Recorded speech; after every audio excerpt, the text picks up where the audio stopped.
Namanya pyrolysis prosesnya. Mesin pyrolysis ini diciptakan teman-teman dari Get Plastic ini, terutama Mas Dimas, yang prosesnya nggak panjang, jadi siapapun bisa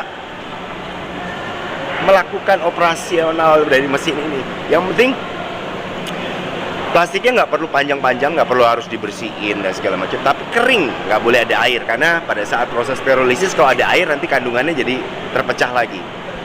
Terus plastiknya harus yang sifatnya yang tadi di luar dari botol dan kemasan-kemasan yang PET. Dan ini kita benar-benar kita bisa lihat lah, dari bungkus permen, bungkus shampoo, bungkus tas kresek, bungkus belanjaan, apapun itu yang paling banyak dibuang sama orang. Sedotan. Dan inilah yang kemudian kita upscaling, kita rubah menjadi benefit yang luar biasa untuk kita sendiri sebagai masyarakat.